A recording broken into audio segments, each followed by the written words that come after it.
Bismillahirrahmanirrahim. Assalamualaikum warahmatullahi wabarakatuh.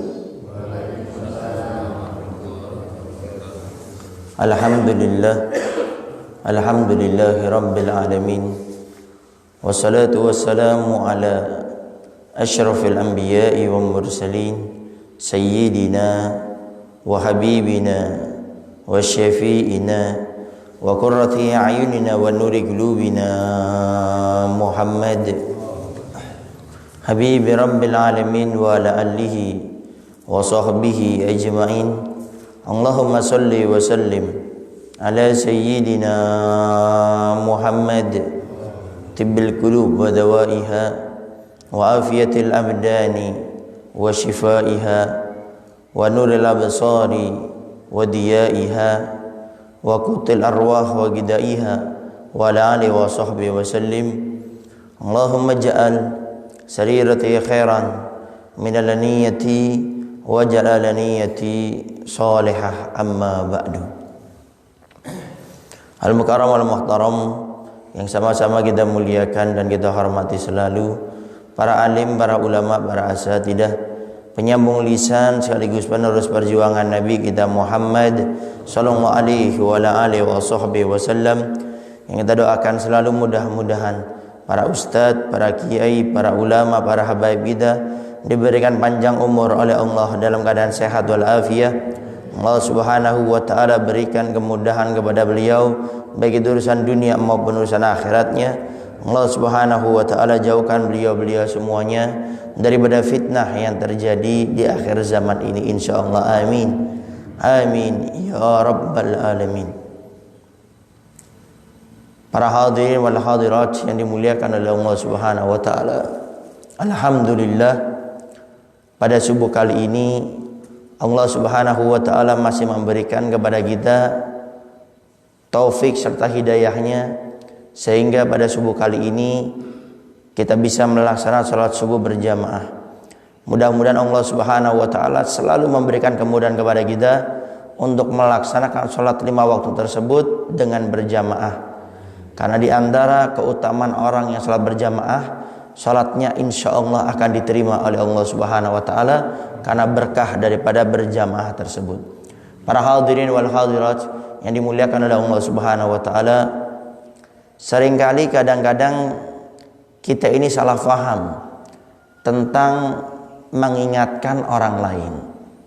Mengingatkan orang lain itu adalah suatu kebaikan. Sampai di dalam Al-Qur'an Allah Subhanahu wa taala berfirman dalam surah Al-Asr, wal asri innal insana lafi khusrin illa alladziina amanu wa amilus solihati wa tawassaw bil haqqi wa tawassaw bis sabr.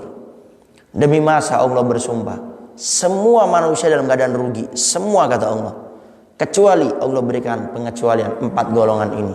Yang pertama adalah mereka orang yang beriman kepada Allah Subhanahu wa taala.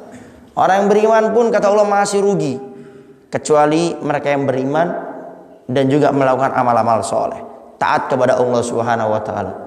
Taat kepada Allah pun tetap dikategori oleh Allah menjadi orang yang rugi, kecuali mereka orang-orang yang saling mengingatkan akan kebaikan. Orang yang mengingatkan kebaikan pun kata Allah masih rugi, karena mereka dituntut untuk selalu mengingatkan atas kesabaran. Artinya di sini mengingatkan kepada seseorang itu adalah satu kebaikan, sesuatu yang dianjurkan oleh Allah Subhanahu wa taala. Salah fahamnya di antara kita ini kadang-kadang gara-gara kita ini belum menjadi orang yang baik, belum menjadi orang yang soleh dan solehah, kita belum mengamalkan atas apa yang akan kita ingatkan, atas apa yang akan kita berikan nasihat kepada orang lain. Itu kadang-kadang kita tidak mau mengingatkan orang lain. Waktu ditanya kenapa kok itu tidak diingatkan, saya ini belum jadi baik, saya ini belum jadi orang istiqomah, saya ini masih suka maksiat, sholat bolong-bolong, malu saya ngingetin orang. Ini banyak kesalahpahaman seperti ini. Memang di dalam Al-Quran Allah Subhanahu wa taala berfirman, atamurun nasa bil birri wa tansawna anfusakum wa antum tatlunal kitaba afala taqilun. Allah firman dalam Al-Quran, apakah kalian memerintahkan orang kepada kebaikan, wa tansawna anfusakum, tapi kalian lupa kata Allah kepada diri kalian, kalian perintahkan mereka kebaikan, engkau tidak melakukan kebaikan tersebut. Kalian perintahkan mereka meninggalkan sesuatu yang diharamkan, ternyata kamu melakukan sesuatu yang diharamkan. Wa antum tatlul kitab, kamu ini memegang kitab, arti kamu mengetahuinya. Afala ta'qilun, apakah engkau tidak bisa menggunakan otakmu? Engkau perintahkan orang kebaikan tapi engkau tidak melakukannya. Ayat ini kadang-kadang yang menjadi pedoman oleh sebagian orang, akhirnya tidak mengingatkan kebaikan kepada orang lain. Maka di sini perlu kita tegaskan lagi bahwasannya memang seharusnya orang yang mengingatkan orang lain hendaknya dia mengamalkannya. Tapi bukan artinya kalau kita belum jadi orang baik, belum kita melakukan apa yang akan kita ucapkan, kemudian kita tidak boleh untuk mengingatkan kebaikan kepada orang lain. Ini kesalahpahaman di antara kita. Kalau bisa lebih baik dan lebih bagus, kita mengingatkan orang lain, kita pun melakukannya. Tapi jangan sampai gara-gara kita belum jadi orang baik, belum bisa melakukan atas apa yang kita ingatkan kepada orang lain, jangan akhirnya kita tidak mengingatkan orang lain akan kebaikan. Lalu bagaimana solusinya? Solusinya kita ingatkan mereka kebaikan, walaupun kita belum menjadi orang baik, walaupun kita belum melakukan kebaikan tersebut, tapi jadikan itu motivasi bagi kita untuk menjadi orang yang baik. Yang tidak diperbolehkan itu kita mengingatkan kebaikan, kemudian kita nggak mau melakukan kebaikan itu sama sekali. Itu yang ditekankan dalam ayat tersebut. Tapi kalau kita mengingatkan orang kebaikan, walaupun kita belum melakukannya, tapi kita berniat dengan mengingatkan kebaikan tersebut, ini motivasi untuk diri kita, maka itu yang dianjurkan.